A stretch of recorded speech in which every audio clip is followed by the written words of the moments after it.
Welcome to Shattered Sky Stories.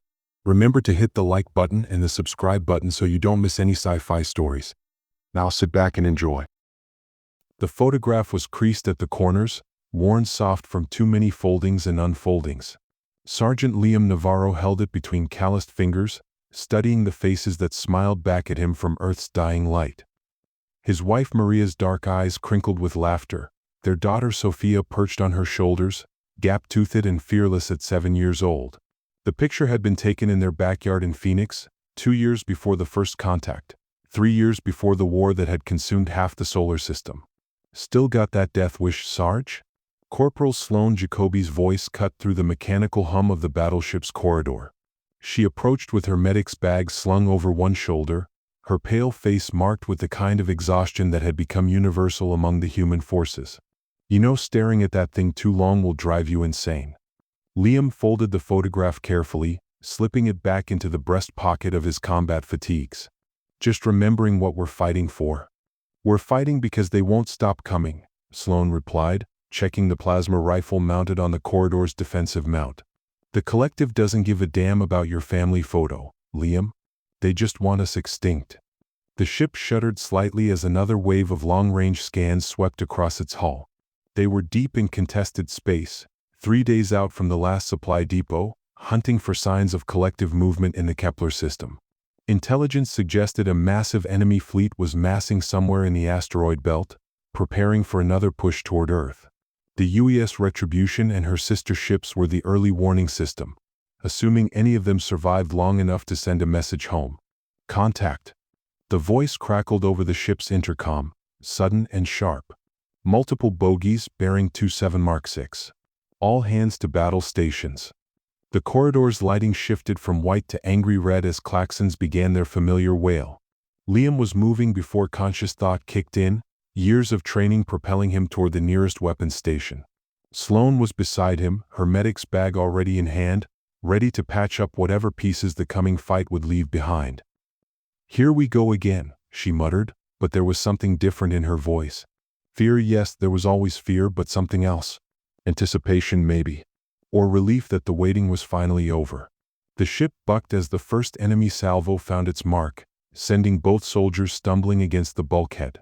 Emergency lights flickered, casting dancing shadows down the corridor as damage control teams rushed past. Through the observation port, Liam caught a glimpse of the enemy. Sleek, organic-looking vessels that moved like living things through the void, their hulls pulsing with bioluminescent patterns that hurt to look at directly. "They're beautiful," someone whispered, and Liam realized with surprise that the voice was his own. Sloane shot him a sharp look. "Beautiful? Those things just killed half of Bravo Company last week." Before Liam could respond, the ship's defensive grid came online with a thunderous roar. Plasma fire streaked past the observation port, brilliant blue-white lines cutting through the darkness toward the approaching collective ships. The enemy responded with their own weapons, not the harsh, geometric beams of human technology, but something softer, more organic. Waves of energy that seemed to shimmer and dance as they crossed the space between the fleets. "All Marines to defensive positions," came the order through their comm units. "Prepare to repel boarders." Liam drew his sidearm and checked the charge. Standard procedure for when the enemy got close enough to try their infamous infiltration tactics. The collective didn't just destroy human ships. They captured them, analyzed them, turned them into breeding grounds for their bizarre biotechnology. He'd seen the aftermath once on Titan Station. The things they'd done to the crew still visited his dreams. The corridor filled with Marines, all of them moving with the practiced efficiency of soldiers who'd done this dance too many times before. Sergeant Chin took position at the main junction, his heavy plasma cannon humming with lethal potential. Private Morrison crouched behind an improvised barricade, his face pale but determined. They were good soldiers, all of them. They trusted Liam to lead them, to make the hard choices that would keep them alive for another day. The ship shuddered again, harder this time. Somewhere in the distance, metal screamed as it tore apart. The lights flickered, held, then dimmed to emergency levels. "There through the outer hull," Sloane reported, her scanner picking up the telltale biosignatures of collective infiltrators. "Section C, levels 7 through 9. Moving fast." Liam opened his mouth to give orders, to deploy his people in the defensive pattern they drilled 100 times before. but the words never came. The pulse hit without warning, not the sharp crack of plasma fire or the deep thunder of a torpedo impact. This was something else entirely, a wave of sensation that washed over him like warm water. For just an instant, the harsh metal corridors of the battleship vanished. In their place, he felt something impossible, the gentle warmth of twin suns on his face, the whisper of an alien breeze carrying scents he had no name for. Somewhere in the distance, crystal structures chimed like bells, their music weaving through the sound of rushing water and laughter? Yes, laughter, pure and joyful and utterly alien. Then it was gone, leaving him gasping in the red-lit corridor while his squad looked at him with concern. "Sarge." Chen's voice seemed to come from very far away. "You okay?" Liam blinked, shaking his head to clear the lingering fragments of, what? Hallucination. Some kind of neural feedback from the enemy weapons? "I'm fine. Just a dizzy spell. Deploy to defensive positions now." The battle that followed was brutal even by the standards of the war against the collective. The infiltrators moved through the ship's corridors like living nightmares, tall, graceful beings that seemed to flow rather than walk, their translucent skin revealing the phosphorescent patterns of their internal organs. They carried no recognizable weapons, but their touch could stop a human heart or turn solid metal into something resembling coral. Liam fought with the mechanical precision that had kept him alive through 3 years of horror. His plasma rifle barked repeatedly, cutting down enemies with shots that would have been impossible for a lesser marksman. He coordinated his team's defense, called in support from other sections, made the split-second decisions that meant the difference between victory and becoming just another derelict hulk drifting in space. But through it all, part of his mind kept returning to that moment. The warmth of those twin suns. The sound of crystal chimes. The scent of flowers that had never bloomed on any human world. When the last infiltrator fell, its body dissolving into the same coral-like substance that had claimed so much of the ship's interior, Liam found himself staring at the mess with something that might have been regret? "Hell of a fight," Chin said, wiping sweat and alien blood from his face. "Think that's the last of them?" "Sensors are clear," Sloane confirmed, running her scanner over the fallen creatures. "Whatever that pulse was, it seems to have been their main weapon. Some kind of neural disruptor, maybe? I saw at least 6 people go down when it hit." Liam nodded absently, his fingers unconsciously moving to the photograph in his breast pocket. But when he tried to picture Maria's face, all he could see were those crystal structures, gleaming in the light of alien suns. The medical bay was crowded with wounded, but Sloane worked through them with her usual efficient compassion. Plasma burns, radiation poisoning, the coral-like growths that seemed to spread wherever the infiltrators had touched ship systems. She'd seen it all before. But when she finally got to Liam's mandatory post-battle checkup, she found something that made her pause. "Pupil response is normal," she murmured, shining a light into his eyes. "Blood pressure's a little elevated, but that's expected after combat. Any lingering effects from that neural pulse?" "Nothing significant," Liam lied smoothly. "Maybe a slight headache." She made a note on her medical pad. "I'll prescribe some mild analgesics. Make sure you get some sleep, real sleep, not just lying in your bunk staring at the ceiling." "Understood." But sleep, when it finally came, brought something Liam had never experienced before. Not a dream exactly, but a memory, complete, vivid, and utterly impossible. He was walking through a forest of crystalline trees, their transparent branches catching and refracting the light of twin suns into countless rainbows. The ground beneath his feet was soft, almost yielding, covered with something that wasn't quite moss and wasn't quite grass but felt perfect against his bare skin. In the distance, he could hear the sound of water, not the harsh crash of Earth's oceans, but something gentler, more musical. The air itself seemed to shimmer with life. Particles of light danced around him like living things, responding to his presence with what could only be described as joy. When he reached out to touch one, it settled onto his palm with the weight of a butterfly, pulsing with warm phosphorescence that seemed to flow directly into his bloodstream. He wasn't alone. Other beings moved through the forest, tall, graceful creatures that he somehow knew were the same species as the infiltrators who had tried to kill him just hours before. But here, in this place of impossible beauty, they weren't enemies. They moved with liquid grace between the crystal trees, their translucent skin glowing softly in the filtered sunlight. When they looked at him, their large, dark eyes held no hostility, only a kind of gentle curiosity, as if he were a welcome guest in their perfect world. One of them approached, moving with that flowing gait that had seemed so terrifying in the ship's corridors. Up close, he could see the intricate patterns of light that moved beneath its skin, like living constellations mapping out thoughts and emotions too complex for human language. When it spoke, the words came not through sound but directly into his mind, warm and welcoming as sunlight. "Welcome home," it said, and the greeting carried with it a flood of sensations. The taste of fruit that had never grown on human trees, the sound of music made from pure mathematics, the feeling of belonging to something vast and beautiful and eternal. Home, Liam thought back and was surprised by how right the word felt. The being smiled, or did something that his mind interpreted as a smile, and gestured toward a structure in the distance. It rose from the crystal forest like a living thing, all flowing curves and organic angles that seemed to shift and breathe in the twin sunlight. Somehow he knew that it was his home, that he had walked these paths 1,000 times before, that behind those curved walls waited everything he had ever wanted and never known he was missing. He began to move toward the structure, each step filling him with a sense of rightness so profound it made his chest ache. This was where he belonged. This was who he was meant to be. Every breath of the shimmer-filled air, every touch of the yielding ground beneath his feet, every note of the crystal chimes that sang in the distance, it all felt more real, more true than anything he had ever experienced. He was almost at the structure's entrance when the dream ended, and he woke to the harsh fluorescent lighting of his bunk aboard the Retribution. For a long moment, Liam lay still, trying to hold on to the fading images. The forest, the crystal trees, the sense of perfect belonging, already they were slipping away like water through his fingers. But the emotion remained, a homesickness so intense it made his throat close up, a longing for a place he had never been and people he had never met. He reached for the photograph in his breast pocket, hoping to ground himself in familiar reality. But when he looked at Maria and Sophia's faces, they seemed somehow distant, flat. Like actors in a play he had once enjoyed but could no longer quite remember the plot of. The crystal chimes were still singing somewhere in the back of his mind. The changes began slowly, so subtly that even Sloane's trained eye might have missed them if she hadn't been looking for the signs of combat stress that plagued every soldier in the fleet. At first, it was just small things.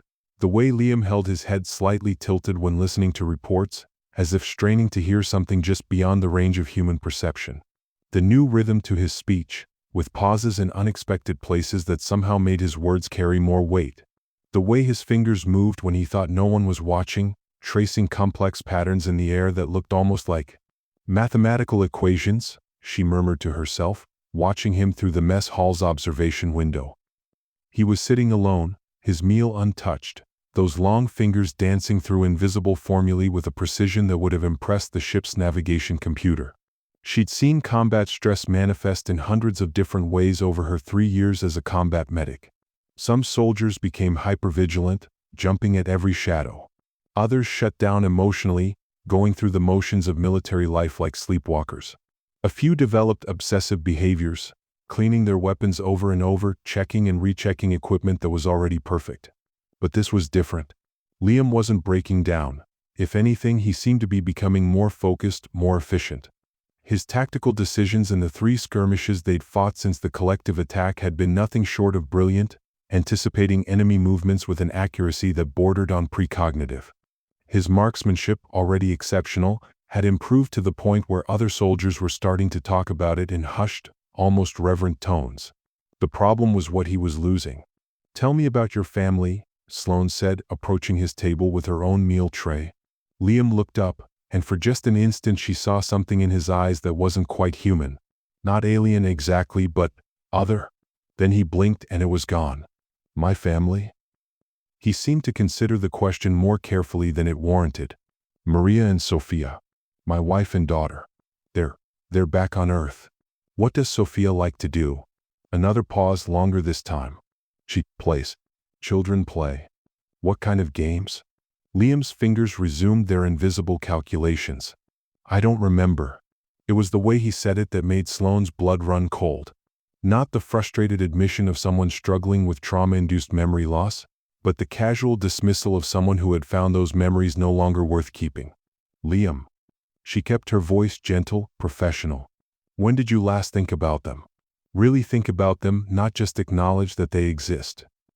He was quiet for a long moment, and in that silence she could almost see him searching through his memories like a man looking through a filing cabinet where half the folders had been removed. When he finally spoke, his voice was distant. I dream about other things now. What kind of dreams? For the first time since she'd sat down, Liam smiled.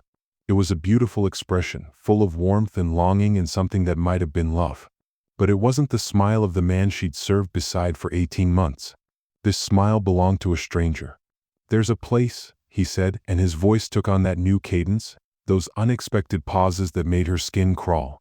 Crystal trees that sing in harmonics no human composer has ever imagined. Twin suns that paint the sky in colors we don't have names for.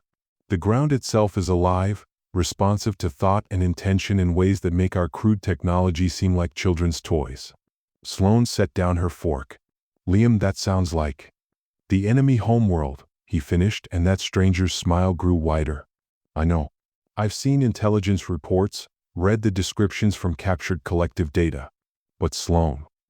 He leaned forward, and now there was an urgency in his voice, a desperate need to make her understand.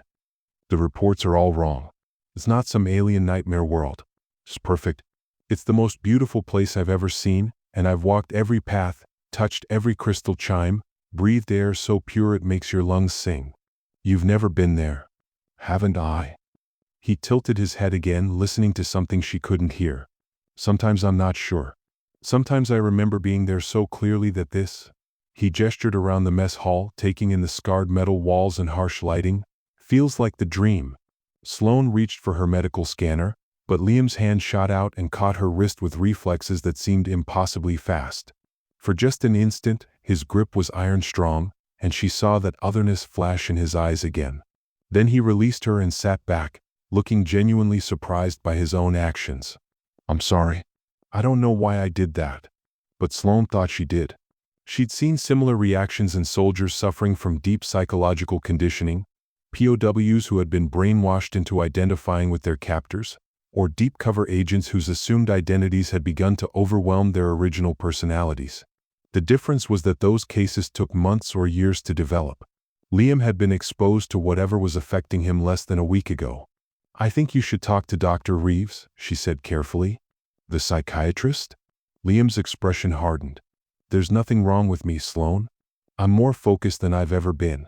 My tactical efficiency has improved by 37% since. He stopped abruptly, as if catching himself in the middle of revealing something he hadn't meant to share. Since what? Since I started remembering who I really am. The words hung between them like a physical presence, and Sloane felt something cold crawl up her spine. She'd known Liam Navarro for a year and a half. She'd patched his wounds, listened to his stories about home, watched him cry over letters from his wife. She knew his fears, his hopes, his terrible dad jokes, and the way he always checked his weapon exactly 7 times before a mission. The man sitting across from her now might wear Liam's face, but he was someone else entirely. I have to report this, she said quietly. Liam nodded as if he'd been expecting it. Of course you do. You're a good soldier, Sloane. You follow orders, trust the chain of command, believe in the cause. That alien smile returned.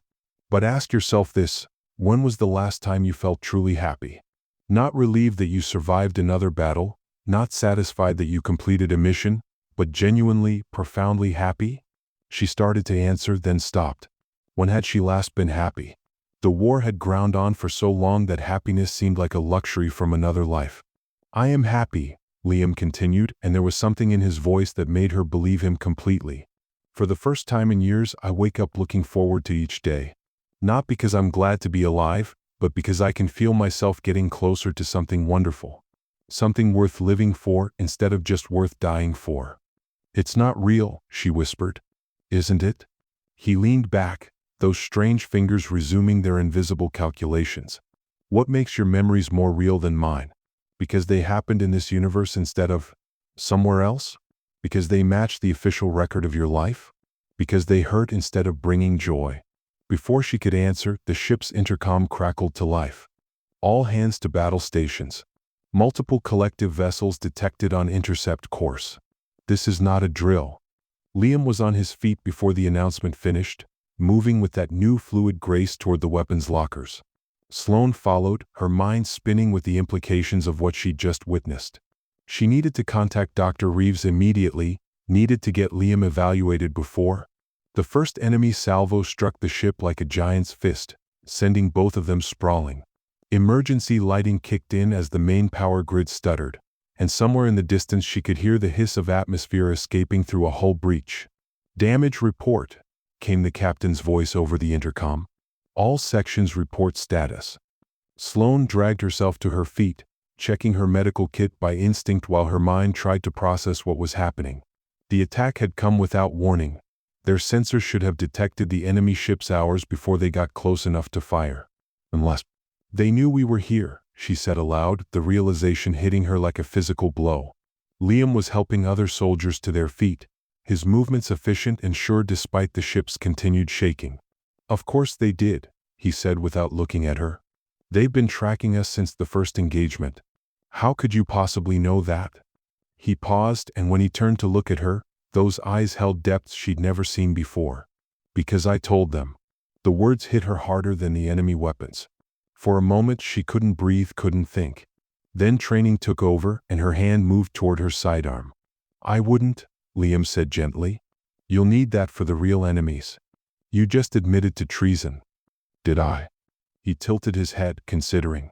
"Or did I admit to finding a better definition of loyalty?" The ship bucked again, and this time she heard the distinctive sound of boarding pods making contact with the hull. In minutes, maybe seconds, they'd be fighting for their lives against collective infiltrators. And the man she trusted to lead that fight had just confessed to being a traitor. "How long?" she demanded. "Since the pulse," he admitted. "Since I remembered where I belong. But Sloane, you have to understand, I'm not trying to hurt anyone. I'm trying to save them. To save all of us." "By betraying your own species?" Liam's expression grew sad. "By bringing them home." The lights went out completely, plunging the corridor into darkness broken only by the emergency strips along the floor. In that red-tinged gloom, Sloane thought she saw something impossible. A faint phosphorescent glow moving beneath Liam's skin, like the pattern she'd seen on the collective infiltrators. When the lights came back up a second later, the glow was gone. But Liam was smiling that stranger's smile, and his eyes reflected the emergency lighting like mirrors. "Take defensive positions," he called out to the assembled Marines, his voice carrying that new authority that made hardened soldiers jump to obey. "Remember, we're not trying to win this fight. We're trying to survive it long enough to understand what we're really fighting for." As the others moved to their positions, Sloane grabbed Liam's arm. "I'm going to stop you," she whispered. He looked down at her with something that might have been pity. "No," he said gently. "You're going to help me." The first collective infiltrator rounded the corner as he spoke, its translucent form flowing like liquid mercury in the dim lighting. Sloane raised her weapon, finger tightening on the trigger, ready to defend the ship and her crew against the alien nightmare. But then she saw something that made her hesitate. The creature wasn't attacking. It was looking directly at Liam with those large, dark eyes, and in their depths she saw something that chilled her to the bone. Recognition. The infiltrator raised one elegant hand in what could only be described as a greeting, and Liam smiled in return. Not the predatory grin of a soldier spotting an enemy, but the warm expression of someone recognizing an old friend. "Hello," he said, and his voice carried harmonics that hurt her ears. "I've been waiting for you." The alien's response came not in words but in a wash of sensation that somehow bypassed her ears and went straight to her brain. Images of crystal forests and twin suns, music made from pure mathematics, the feeling of being welcomed home after a long and painful exile. And underneath it all, a single terrifying message: "Join us." Sloane's finger was still on the trigger, but she found herself unable to pull it. The images flooding her mind were so beautiful, so perfect, so much better than the endless gray corridors of war and death that had become her entire existence. Maybe Liam was right. Maybe they were fighting for the wrong side. The thought hit her like a slap, and she jerked back to awareness just in time to see more infiltrators flowing into the corridor. But they weren't attacking the human soldiers, they were embracing them, touching them gently, those phosphorescent patterns beneath their skin pulsing in rhythm with some unheard music. And one by one, her fellow Marines were laying down their weapons. "Stop," she screamed, raising her plasma rifle. "It's some kind of mind control. Fight it." But even as she spoke, she could feel the alien presence at the edges of her consciousness, offering her visions of a world where war was just a bad memory, where pain was optional, where she could be truly, completely happy. All she had to do was let go. Liam stepped in front of her weapon, his face serene. "It's not mind control," he said softly. "It's an invitation. A chance to remember who we were before we became what the war made us." "You're not Liam Navarro," she whispered. "I'm more Liam Navarro than I've ever been," he replied.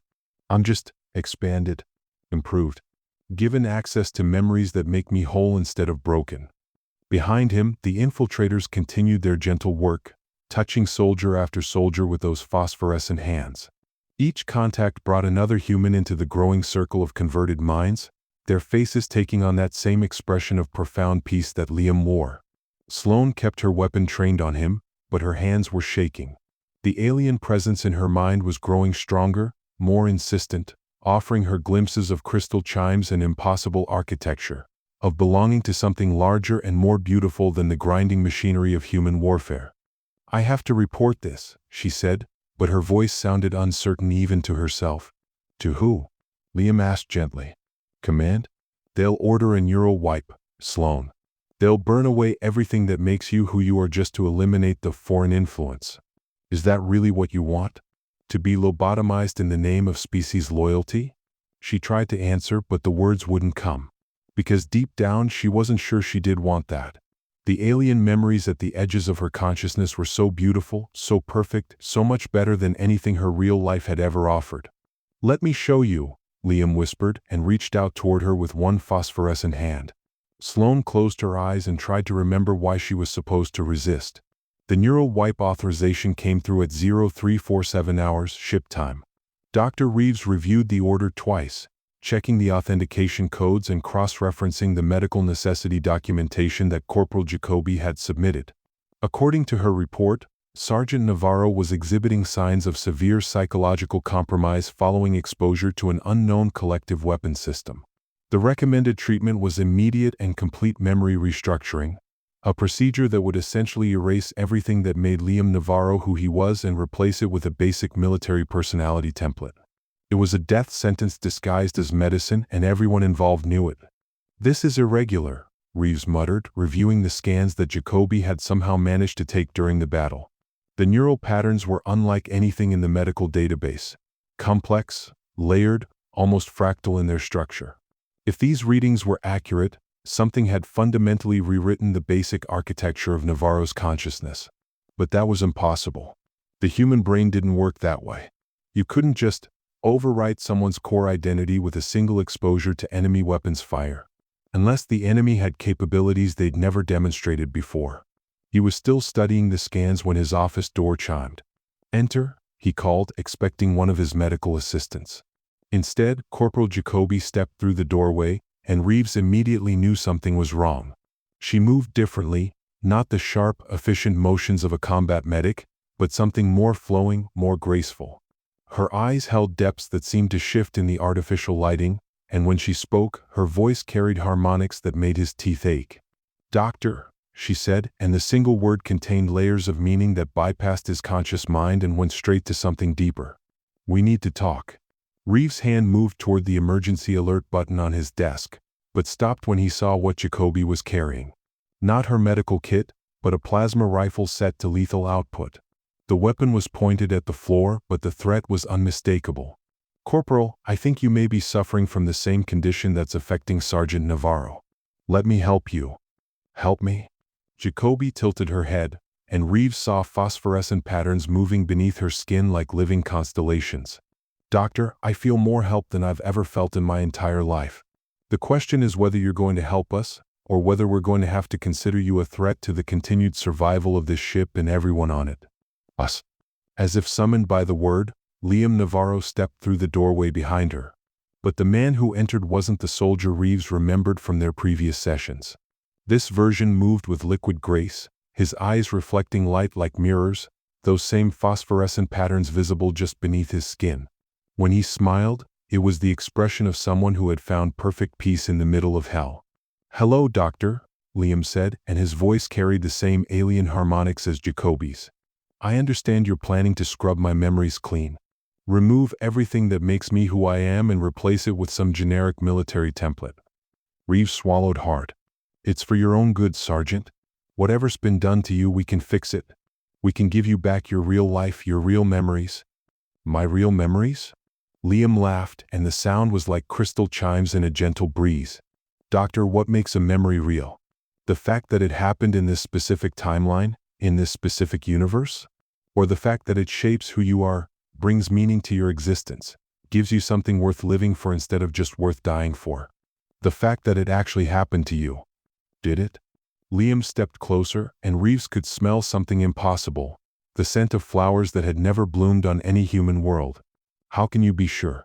How can you be certain that your memories of medical school, of your wife and children back on Earth, of choosing to become a doctor instead of a soldier, how can you be certain those experiences are any more real than what I remember of crystal forests and twin suns? Reeves tried to back away, but the wall of his office stopped him. Because there's documentary evidence. Records, photographs, other people who remember the same events. Records can be falsified, Jacoby interjected, her weapon now pointed more directly at him. Photographs can be fabricated.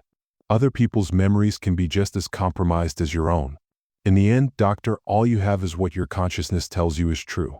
And right now, my consciousness is telling me that I spent the first 30 years of my life in a gray, painful, meaningless existence, fighting a war against people who only wanted to help me remember where I really belonged.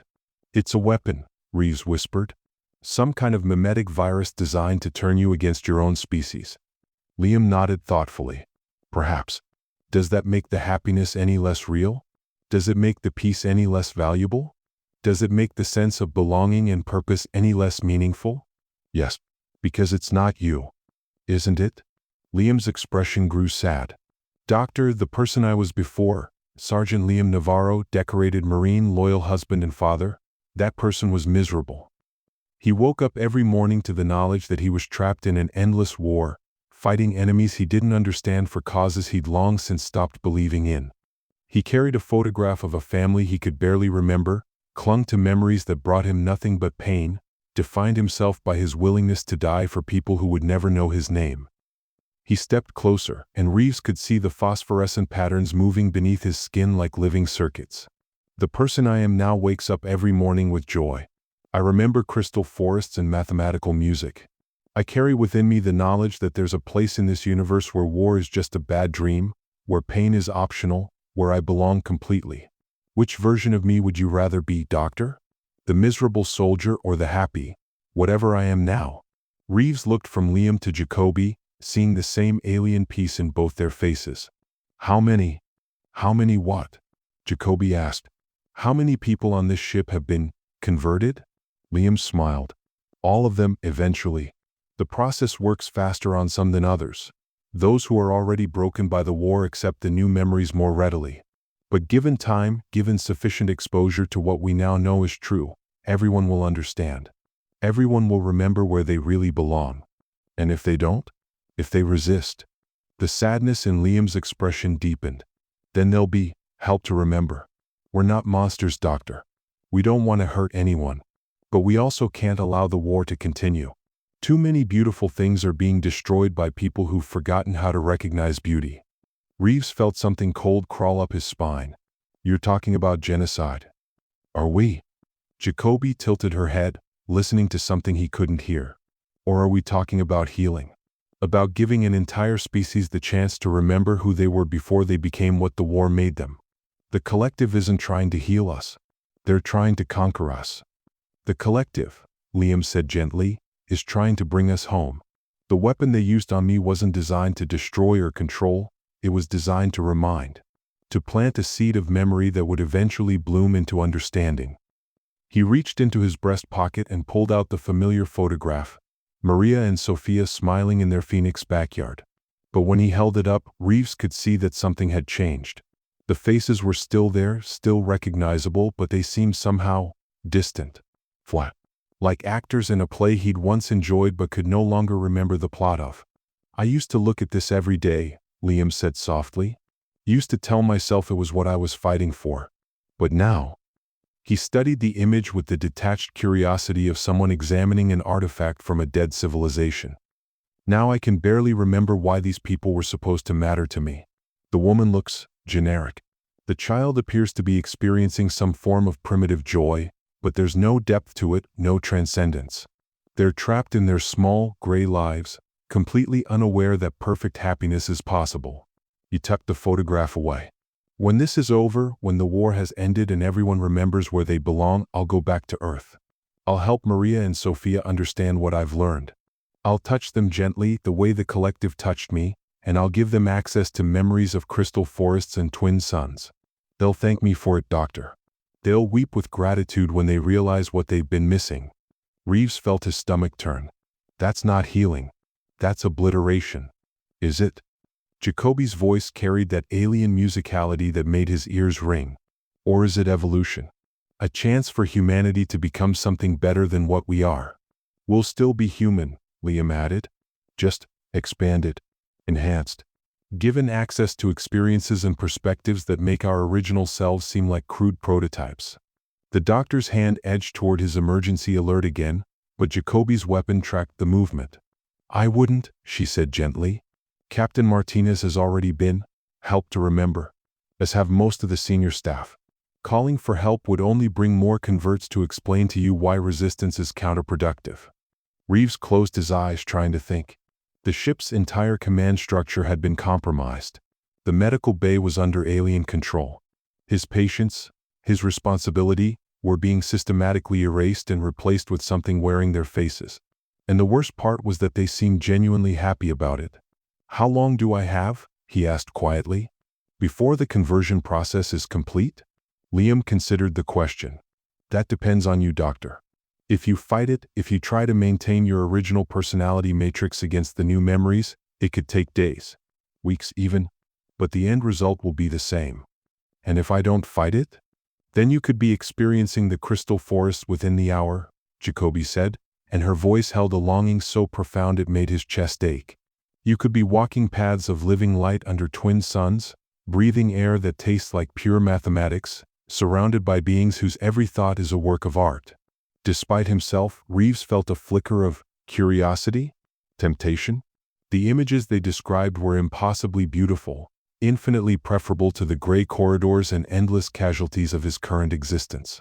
It's not real, he whispered, more to himself than to them. Prove it, Liam challenged. Show me any evidence that your reality is more valid than mine. Demonstrate that the misery of your daily existence is somehow more authentic than the joy of my expanded consciousness. Reeves opened his mouth to argue, then stopped. What proof did he have? Medical records that could have been fabricated? Memories that could have been implanted? The testimony of other humans who might themselves be products of some vast deception? I have a wife, he said finally. Children. People who depend on me. So do I, Liam replied. The difference is that my family extends beyond the boundaries of a single species, a single world. My children are the crystal formations that grow in harmony with their environment. My spouse is the collective consciousness that links every living thing in the forests of home. My parents are the twin suns that warm worlds where war is just a theoretical concept discussed by philosophers. That's insane. Is it? Jacoby moved closer, and Reeves could smell that impossible floral scent growing stronger. Or is it the first sane thought any of us have had in years? She reached out toward him, her hand glowing with that familiar phosphorescent light. Let me show you, Doctor. Let me give you access to memories of a world where healing doesn't require amputation, where medicine is about expanding life rather than just postponing death, where every patient you treat becomes more than they were instead of less. Reeves pressed himself against the wall, but there was nowhere left to retreat. Please. Please what? Her voice was infinitely gentle. Please help you remember who you really are? Please free you from the gray prison of your limited existence? Please give you access to joy so profound it will make every moment of your previous life seem like a pale shadow? Her glowing hand was inches from his face now, and he could feel warmth radiating from her skin. In that warmth were images, crystal formations that pulsed with healing light, surgical techniques that repaired not just bodies but souls, the profound satisfaction of watching patients transcend their original limitations rather than simply returning to their previous states of damage. It would be so easy to let her touch him. So simple to give in to the promise of perfect happiness, unlimited knowledge, belonging to something vast and beautiful and eternal. "I won't let you destroy who I am," he whispered. Jacoby's expression grew sad. "Doctor, who you are is a traumatized veteran who patches up soldiers so they can go back out and suffer more trauma. Your entire identity is built around managing pain rather than eliminating it, around accepting the inevitability of war rather than working toward peace. Is that really worth preserving?" "Yes," he said, surprised by the strength in his own voice. "Because it's mine." Liam sighed. "Then you'll have to be helped more directly." The phosphorescent patterns beneath his skin flared brighter, and Reeves felt something invasive probe at the edges of his consciousness. Not thoughts exactly, but presence, alien awareness pressing against his mental defenses like water against a cracking dam. "Let us in," whispered a voice that bypassed his ears entirely. "Let us show you wonders beyond your ability to imagine." Images flooded his mind. Crystal cities that sang in mathematical harmonies, beings of pure light dancing between dimensions, the taste of fruit that had never grown in any terrestrial orchard. And underneath it all, the promise of belonging, of purpose, of finally understanding his place in a universe larger and more beautiful than he'd ever dared imagine. But wrapped around that beauty was something else, the knowledge that accepting it would mean the death of everything he'd ever been. Dr. Marcus Reeves, with his memories of medical school and his fear of losing patients and his desperate love for a wife he hadn't seen in 2 years, would simply cease to exist. In his place would be something that wore his face and carried his skills, but served alien masters and alien purposes. "No," he gasped, forcing the presence back through sheer willpower. I won't let you erase me." The pressure intensified, and he felt his mental defenses beginning to crack. Crystal forests bloomed in his peripheral vision, and he could hear the sound of music made from pure physics. The part of his mind that had always been curious, always eager to learn and explore, reached toward the offered knowledge like a plant growing toward sunlight. But the part that was fundamentally, stubbornly human held on. "You're making this harder than it needs to be," Liam said, and there was genuine regret in his voice. "The process works much better when the subject cooperates. Fighting it just makes the transition more traumatic." Reeves felt blood running from his nose as the alien presence pressed harder against his consciousness. But he also felt something else, a familiar weight in his lab coat pocket. His emergency medical kit, including the neural stabilizer he'd been developing to treat combat-related memory disorders. If he could reach it, if he could inject himself with the experimental compound before his defenses collapsed completely. "Last chance, Doctor," Jacoby said softly. "Accept the gift willingly, or we'll be forced to take more direct action." Instead of answering, Reeves lunged for his medical kit. He almost made it. Jacoby's enhanced reflexes caught his wrist before his fingers could close around the neural stabilizer. Her grip was iron-strong, and the phosphorescent patterns beneath her skin pulsed with sudden intensity. "I'm sorry," she whispered and pressed her glowing palm against his forehead.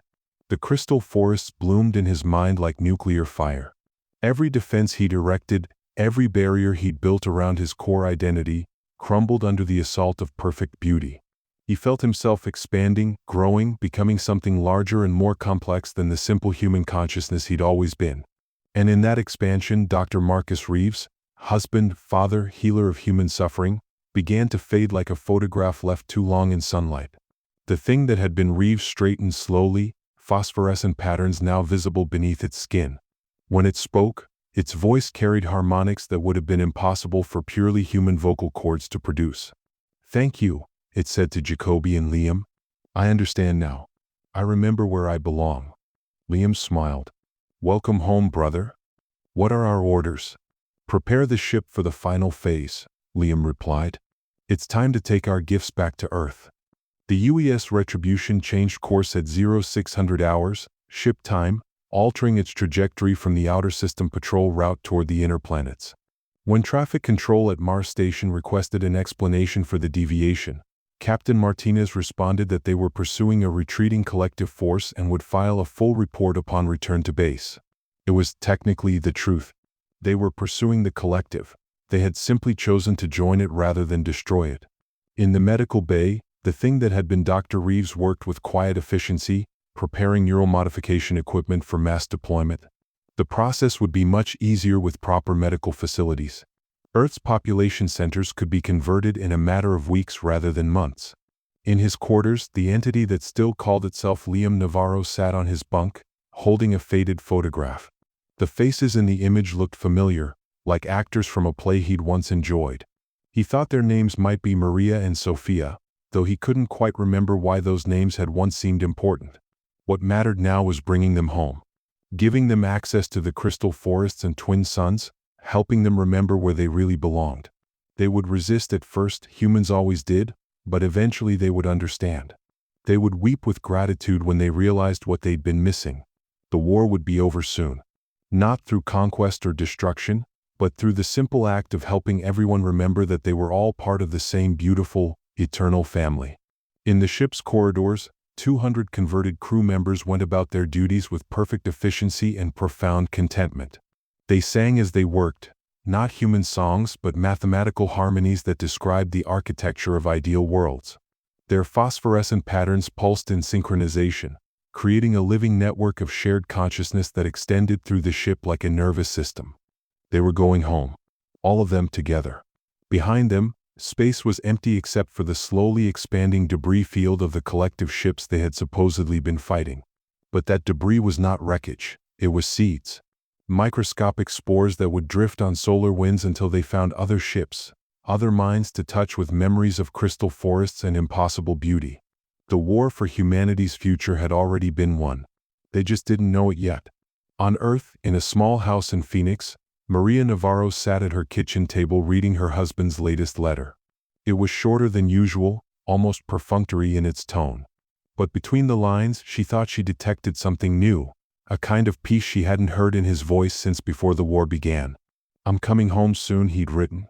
"And when I do, I have something wonderful to show you and Sophia. Something that will change everything." She smiled, folding the letter carefully. After 3 years of war, perhaps they were finally winning. Perhaps her husband was finally finding his way back to the man she'd married. Outside her window, the Arizona sky was clear and blue under a single familiar sun. But in her dreams that night, dreams more vivid than any she'd ever experienced, she walked through forests of living crystal under the light of twin suns, breathing air that tasted like mathematics and music. When she woke, she was homesick for a place she'd never been. The war for her memory had begun.